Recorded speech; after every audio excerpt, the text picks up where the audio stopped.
आज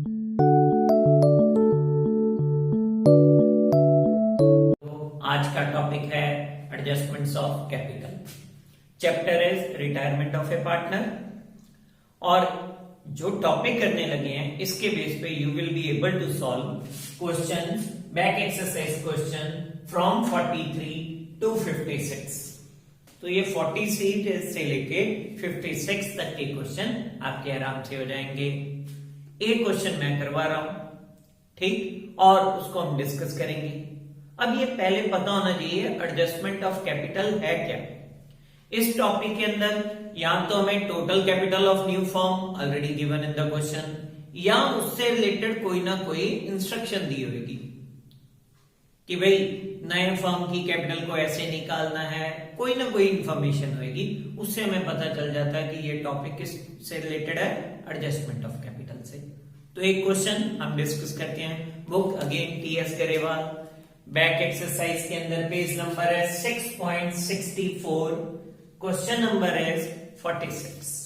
तो मैं स्टेटमेंट रीड करता हूं, आप साइड बाय साइड पढ़ो ताकि समझ आए। X, Y, Z were in partnership sharing profits in proportion to their capitals. Proportion means ratio. तो वो किस रेशियो में प्रॉफिट बांटते थे? अपनी कैपिटल की रेशियो में। Just see on the liability side of the balance sheet. Balance of capital is given X 90,000, Y 60,000, Z 30,000. इसको सिंप्लीफाई करना है, पहले जीरो हटा दो तो बचा 963। अब 3 के टेबल पे सिंप्लीफाई हो गया तो उनकी ओपीआर बन जाएगी 3:2:1। तो हमने भी पार्टनर्स का नाम लिखा X, Y, Z और ओपीआर मेंशन कर दी 3:2:1। तो ओल्ड प्रॉफिट शेयरिंग रेशियो 3:1। चलो, dear balance sheet as on 31 March 2018 was as follows. तो हमें बैलेंस शीट गिवन है। अब बैलेंस शीट के आइटम और एडजस्टमेंट्स को डिस्कस करने से पहले सबसे लास्ट लाइन देखेंगे कि what they have asked us to do in this question. तो इस क्वेश्चन के अंदर वो कह रहा है prepare revaluation account, partners capital account and balance sheet of the new firm after wise retirement. तो सबसे पहले फॉर्मेट बनाते हैं। रीवैल्यूएशन का फॉर्मेट पर्टिकुलर रुपीस। ऐसे पार्टनर्स कैपिटल अकाउंट का फॉर्मेट, पार्टनर्स कैपिटल अकाउंट का हेडिंग पर्टिकुलर्स X, Y और third partner will be Z। तो उसका नाम यहां पे मेंशन कर दें Z। फिर right hand side particular X, Y, Z, तीनों पार्टनर्स का नाम आ गया। ऐसे ही बैलेंस शीट बनाएंगे हम, तो यहां पे टाइटल देना है बैलेंस शीट ऑफ, किसकी बैलेंस शीट, कौन रिटायर हो रहा है, तो Y रिटायरिंग पार्टनर है, तो बच जाएगी balance sheet of X and Z। आगे बढ़ते हैं हम क्वेश्चंस को। तो इस क्वेश्चन के अंदर उन्होंने हमें रिवैल्यूएशन अकाउंट, कैपिटल अकाउंट और बैलेंस शीट बनाने के लिए बोला है।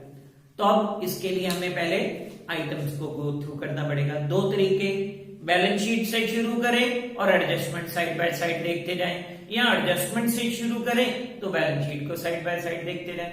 तो हम बैलेंस शीट से शुरू करते हैं। लायबिलिटी साइड बॉटम से शुरू करते हैं। पहली आइटम है बॉटम से कैपिटल्स, और तीनों पार्टनर्स की कैपिटल का बैलेंस गिवन है। इस कैपिटल के बैलेंस को हमने कैपिटल अकाउंट की कहां डालना है, क्रेडिट साइड में। बाय बैलेंस बॉटम X की कैपिटल का बैलेंस X के कॉलम में 90,000, Y का 60,000 और Z का बैलेंस आ जाएगा 30,000। तो तीनों का बैलेंस डाल दिया। सेकंड आइटम है जनरल रिजर्व। क्या होता है ये? Yes, undistributed profits.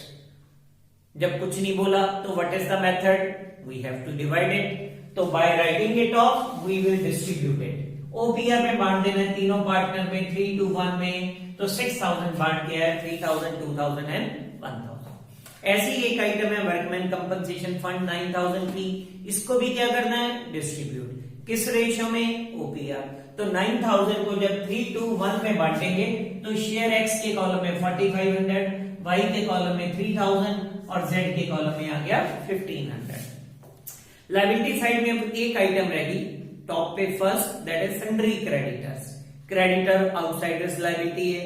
इससे related you can C adjustment number C, what they have mentioned, included in the value of sundry creditor was ₹2,500 for an outstanding legal claim which will not arise, तो कहता creditors में 2500 के कोई outstanding legal claim था जो कि हमें देना नहीं पड़ेगा, तो क्रेडिटर विल रिड्यूस, हमें फायदा हो रहा है। रीवैल्यूएशन अकाउंट की क्रेडिट साइड में डाल देना बाय क्रेडिटर्स 2500 और लायबिलिटी साइड में क्रेडिटर्स इनर कॉलम में 16,600 जो बैलेंस शीट में गिवन है उसमें से लेस रिटर्न बैक 2500 से रिड्यूस हो गया, तो remaining creditor will be of 14,100। एक चीज का ध्यान रखना है, जब भी हम बैलेंस शीट्स की आइटम देखते हैं जिसकी एडजस्टमेंट है उसको side by side plus minus करना है, और जिसकी एडजस्टमेंट नहीं है एसेट और लायबिलिटी को बैलेंस शीट के अंदर एज इट इज शो करना। Come to asset side, asset side में भी बॉटम से शुरू करते हैं। पहली फिक्स एसेट है बॉटम पे बिल्डिंग 1 लाख रुपीज, एडजस्टमेंट में इससे रिलेटेड कुछ नहीं बताया तो एसेट साइड में building as it is. Second item है मशीनरी, उससे रिलेटेड भी कोई एडजस्टमेंट नहीं है तो it will be shown as it is machinery of 58,000। Third item है स्टॉक, उसकी भी कोई एडजस्टमेंट नहीं है तो it will be shown same 19,000 asset side के अंदर। फोर्थ आइटम हमारे पास गिवन है एसेट साइड के ऊपर डेटर्स, और उसकी ग्रॉस वैल्यू इनर कॉलम में है 21,000, नीचे लिखा less provision for doubtful dates 1400 और नेट वैल्यू दी है 19,600। याद रखना नेट वैल्यू ऑफ डेटर्स का कभी कुछ नहीं करना।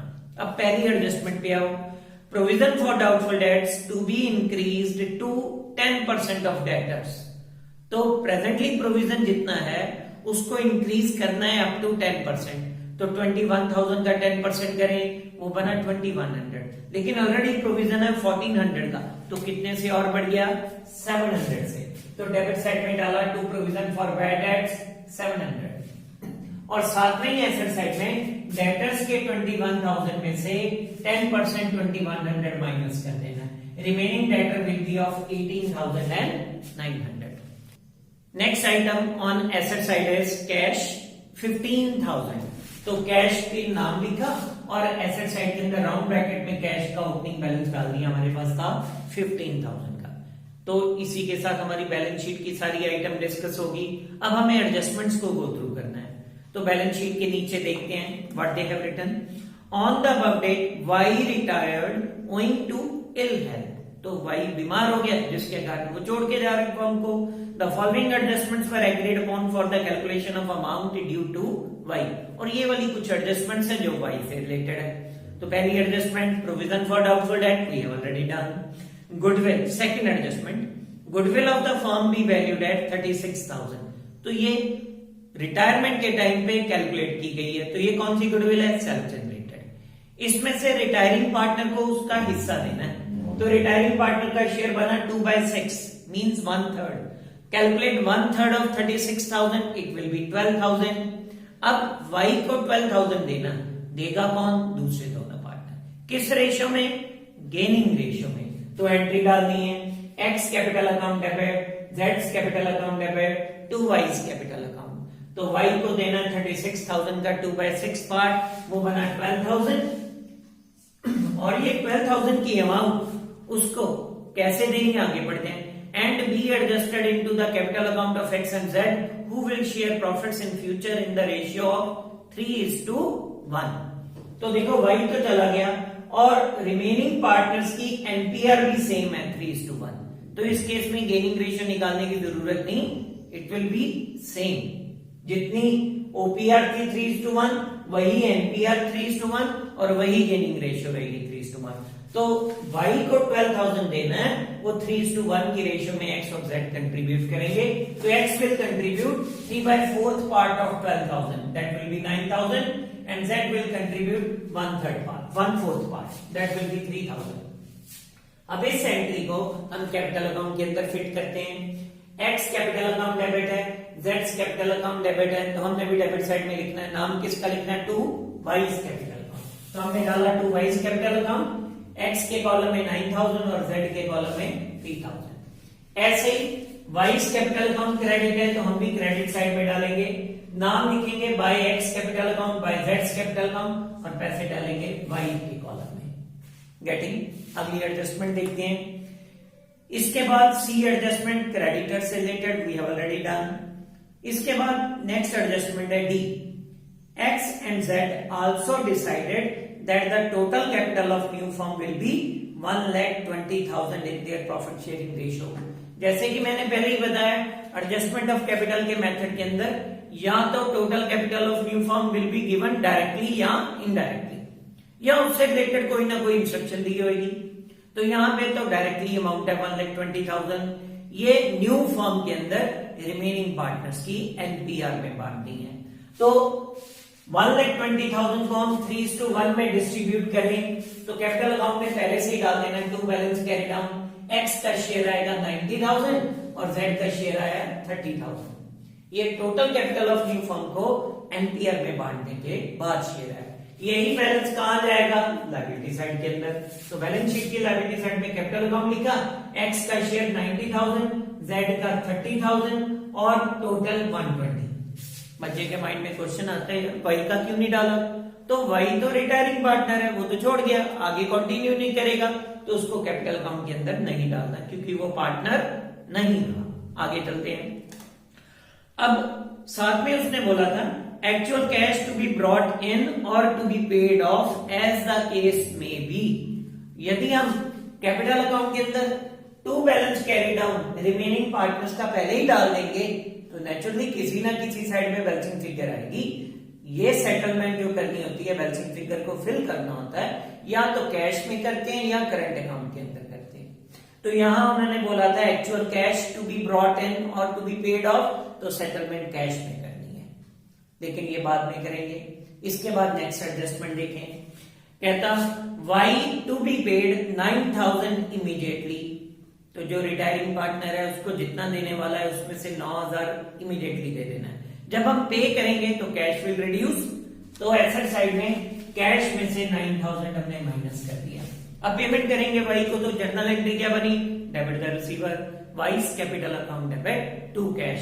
तो कैपिटल अकाउंट के अंदर डेबिट साइड में टू कैश और वाई के कॉलम में 9,000 डाल दिया। अब वाई को जो बाकी देने वाला है वो उसके लोन अकाउंट में ट्रांसफर करना है। उसके लिए हमें क्या करना पड़ेगा? सबसे पहले रीवैल्यूएशन अकाउंट का टोटल लगा के प्रॉफिट लॉस निकालेंगे। रीवैल्यूएशन अकाउंट के अंदर क्रेडिट साइड में बनता है 2,500, डेबिट साइड की एक ही आइटम थी 700 माइनस की, तो there is a profit of 1,800। ये प्रॉफिट तीनों पार्टनर्स में बढ़ना है, तो तीनों पार्टनर्स में to profit transfer to capital account. X का शेयर 900, वाई का 6 और जेड का 300। कैपिटल अकाउंट के अंदर क्रेडिट साइड में डाल देना by profit on revaluation, x के कॉलम में, वाई के कॉलम में और जेड के कॉलम में। अब इसके बाद टोटलिंग का पार्ट रह गया, तो हमने टोटलिंग में पहले रिटायरिंग पार्टनर का हिसाब किताब करते हैं। रिटायरिंग पार्टनर का क्रेडिट साइड का टोटल लगाया, दैट अमाउंट्स टू ₹77,600। उसमें से डेबिट साइड में 9,000 हमने उसे कैश पे कर दिया, बाकी जो बचा that will be transferred to Y's loan account. ऐसे क्यों? क्योंकि वो तो रिटायर हो गया, अब वो पार्टनर नहीं रहा, तो पैसे देने वाले, तो वो फर्म के लिए डेट बन गया। उसको लिखना है टू वाइस लोन 68,600 और इसको लायबिलिटी साइड में एज ए सेपरेट आइटम भी शो करना है, वाइस लोन अकाउंट 68,600। अब एक्स और जेड बचे, इनकी जब टोटलिंग करनी है तो ये देखना है किस साइड का टोटल ज्यादा। फॉर एग्जाम्पल इस केस में एक्स का डेबिट साइड का टोटल बनता है 90,000 और 9,000, टोटल बना 99,000 में से इस साइड का टोटल माइनस किया तो बैलेंसिंग फिगर बचती है 600 की, तो वो डेफिशिएंसी फिल करनी है बाय कैश। इतने पैसे एक्स लेके आएगा बाय कैश 600 रुपीज। ऐसे जेड का डेबिट साइड का टोटल ज्यादा बनता है 33,000, क्रेडिट साइड का माइनस करते हैं 32,800, तो बैलेंसिंग फिगर बचती है 200। तो इतने पैसे जेड लेके आ रहा है। अब जर्नल एंट्री क्या बनी? डेबिट व्हाट कम्स इन, क्योंकि वो पैसे लेके आ रहे हैं, तो टोटल लेके आ रहे हैं 600 और 200 800। तो cash account debit 800 to X capital account 600 to जेड्स कैपिटल अकाउंट 200 लेके आ रहे हैं, तो एसेट साइड पे भी आएगा कैश में प्लस करके 600 एंड 200। इसी के साथ हमारा कैपिटल अकाउंट का पार्ट भी खत्म हो गया। बैलेंस शीट के अंदर हमने कैश का ये प्लस माइनस करके सिंप्लीफाई करना है और अल्टीमेटली इसका बैलेंस आ गया 6800। Simply we have to add up for total. इस साइड का एसेट साइड का टोटल बनेगा 2,02,700 एंड लायबिलिटी साइड का टोटल बनेगा 2,02,700। Hope you are able to understand. अभी हम इसी टॉपिक का एक क्वेश्चन और करेंगे। हाँ जी बच्चों, रेडी? तो सेकंड क्वेश्चन करने लगे हम एडजस्टमेंट ऑफ कैपिटल टॉपिक का ही। Question number is 56। तो ये लास्ट मेन क्वेश्चन है। एनुअल एग्जाम के अंदर भी ऐसा क्वेश्चन आने के चांस ज्यादा है, तो इसलिए इस क्वेश्चन को मैं करवाने लगा हूं। It is also important question. तो let's see what is being given in the question and how it should be done. तो मेरे साथ साथ स्टेटमेंट रीड करनी है। Question number 56, page number 6.68 of TS Grewal. तो let's start. The balance sheet of XYZ who were sharing profits in the ratio of 5:3:2। तो 3 partner है, उनकी ओपीआर बता दी। हमने भी नाम लिख लिया XYZ, ओपीआर मेंशन कर दी 5:3:2। As at 31 March 2020 is as follows. तो उनकी बैलेंस शीट दी थी इस डेट को, पढ़ी रहने दो, अभी कुछ नहीं करना। बैलेंस शीट के नीचे लिखा X रिटायर्ड ऑन 1 अप्रैल 2020। तो X रिटायर हो रहा है, कब रिटायर हो रहा है?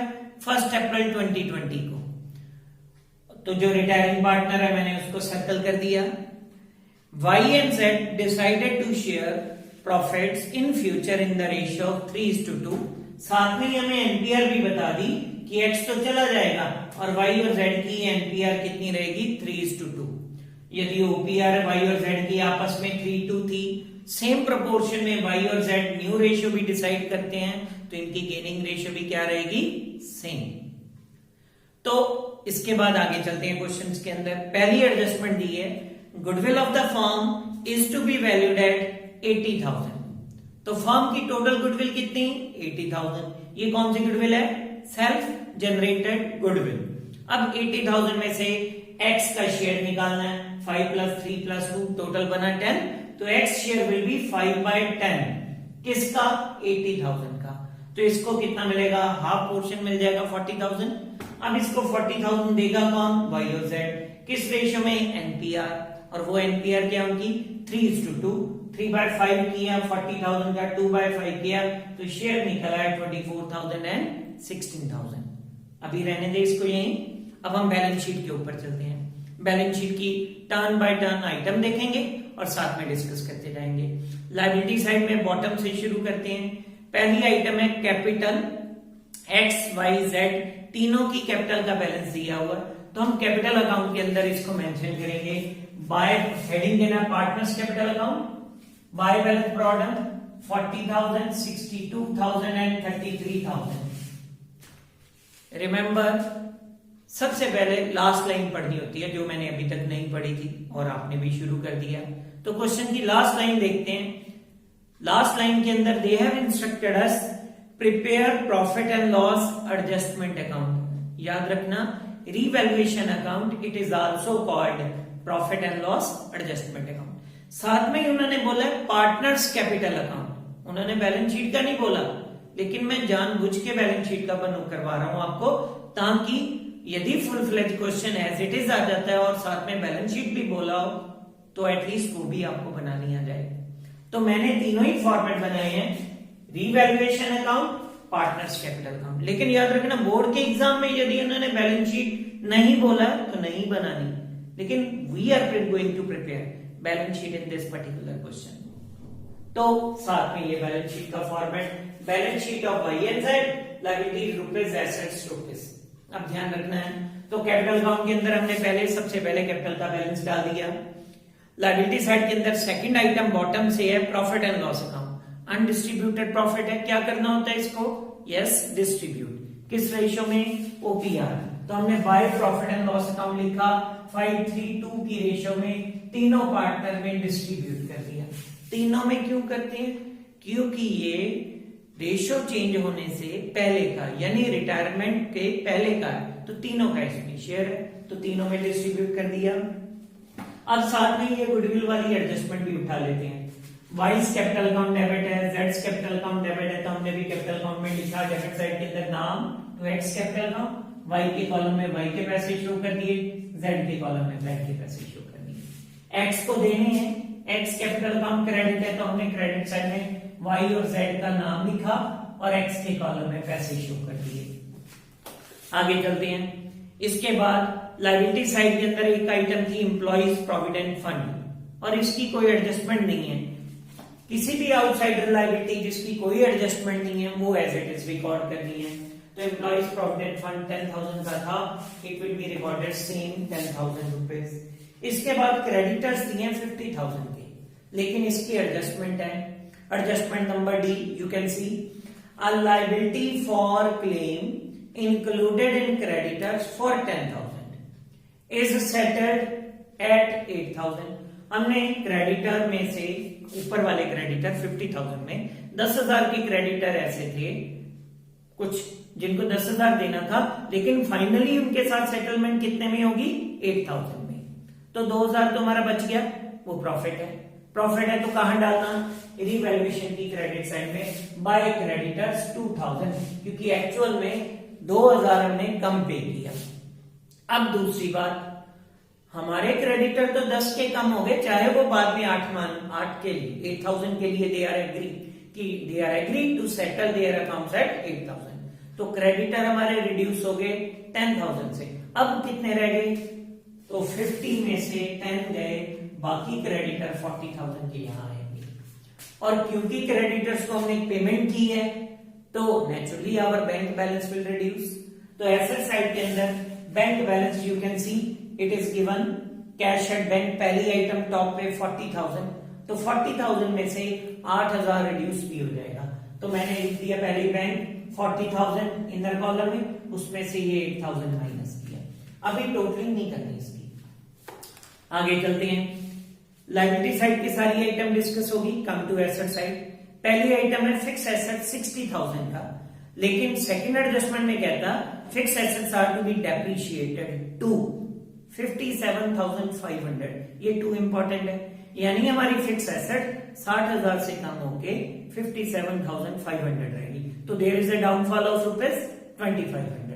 ये 2,500 जो डाउनफॉल आया that will be called depreciation. तो रिवैल्यूएशन के अंदर डेबिट साइड में डाल देना है to dep on fix assets 2,500।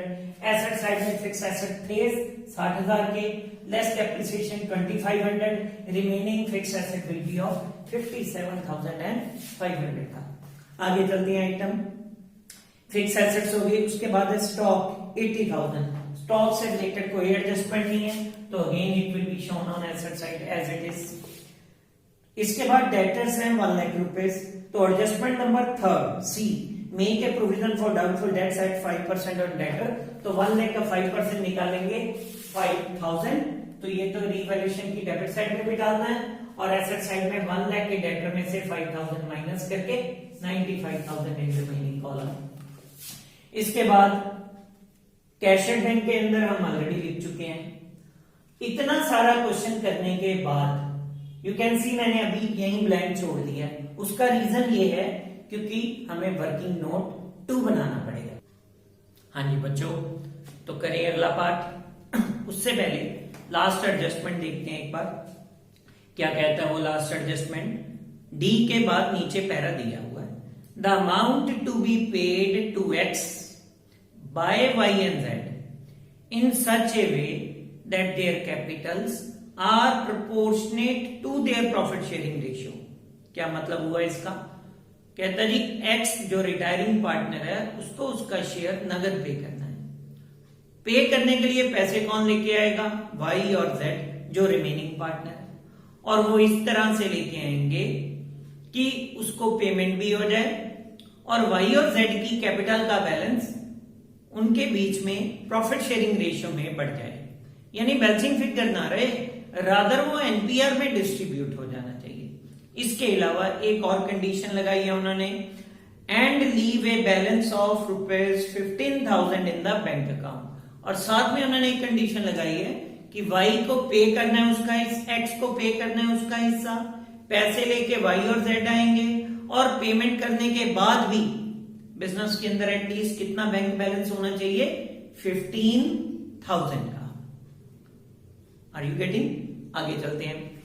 अब सबसे पहले हमने रिवैल्यूएशन का टोटल लगाया ताकि ये पार्ट खत्म हो। डेबिट साइड का टोटल बना 7,500, क्रेडिट साइड के अंदर 2000 माइनस किया तो there is a loss of 5500। इस 5500 के लॉस को तीनों में बांट दिया, उनकी रेशियो में 532 में ये तीनों का शेयर निकल आया। ये शेयर क्योंकि लॉस के पैसे लेने हैं तो कैपिटल अकाउंट के अंदर भी डाल दिया, डेबिट साइड के अंदर to loss on revaluation 2750x का, 1650y का और 1100z का। अब हमारे पास इतना करने के बाद लास्ट एडजस्टमेंट्स है। यू कैन सी जो टिक्ड हो चुकी है हमारी, इट मींस ये आइटम सारी हमने देख ली थी, बाकी जो अनटिक्ड है वो अब वर्किंग नोट्स के थ्रू समझेंगे। अब x को उसका हिस्सा पे करना है और पेमेंट करने के लिए पैसे y और z लेके आएंगे और इस तरह से लेके आएंगे कि पेमेंट करने के बाद उन दोनों की कैपिटल का बैलेंस प्रॉफिट शेयरिंग रेशियो में हो, एनपीआर में हो और मिनिमम बैंक बैलेंस भी होना चाहिए उनके पास, कितना 15,000 का।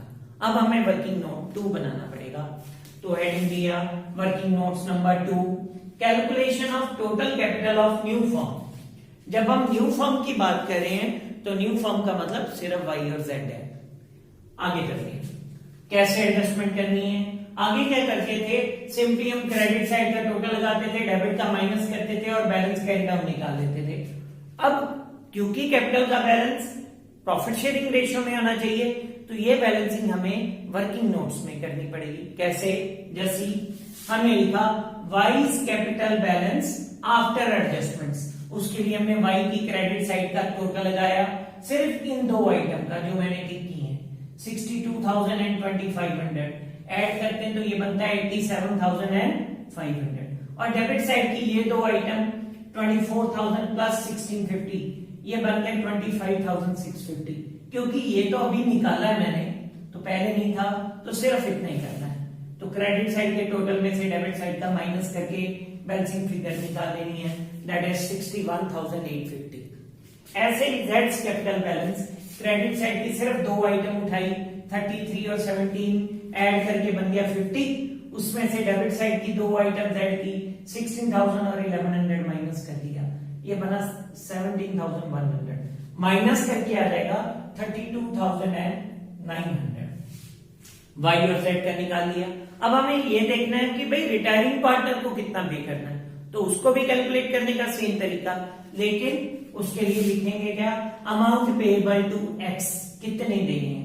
तो y x का क्रेडिट साइड का टोटल बनता है 1,22,500, उसमें से 2750 माइनस कर देना है, माइनस करके 2750 हमारे पास बैलेंस आता है 1,19,750 रुपीस। अब हमने ये भी देखना है कि उन्होंने मिनिमम बैंक बैलेंस की क्या कंडीशन लगाई थी, तो वो भी इसमें प्लस रहेगा। मिनिमम बैंक बैलेंस रिक्वायर्ड कितना, 15,000, इसको भी ऐड कर दिया। इन चारों को ऐड करके हमारे पास टोटल अमाउंट बनी 2,29,500। इतनी तो चाहिए, लेकिन बिजनेस के अंदर कितना बैंक बैलेंस है वो भी देखना पड़ेगा।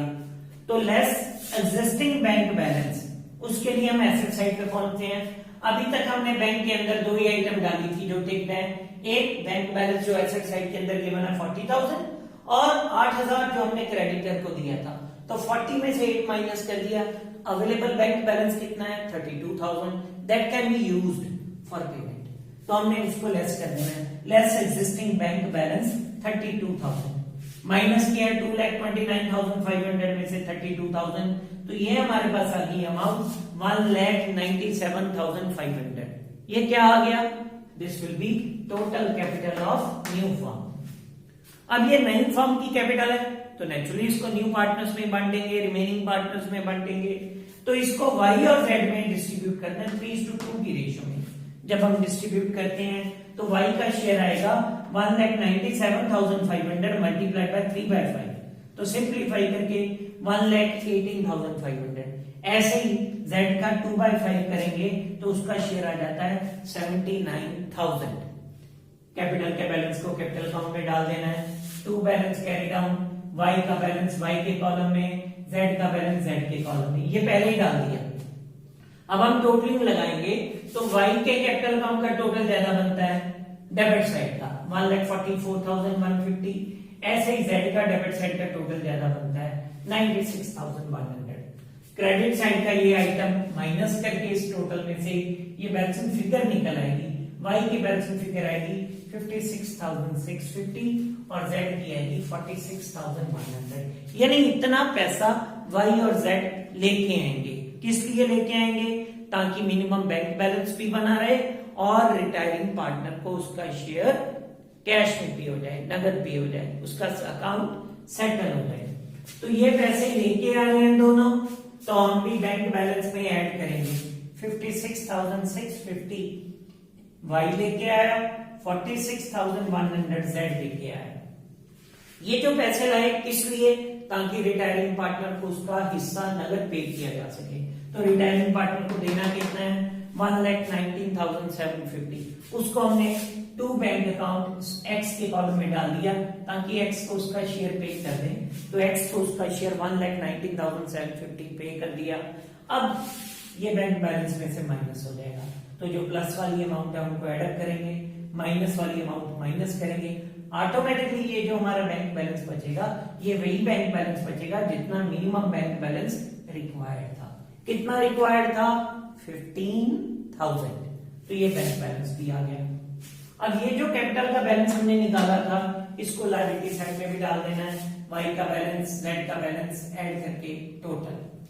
इसके अलावा बैलेंस शीट के अंदर कुछ नहीं आना, सिंपली दोनों साइड का टोटल लगाएंगे।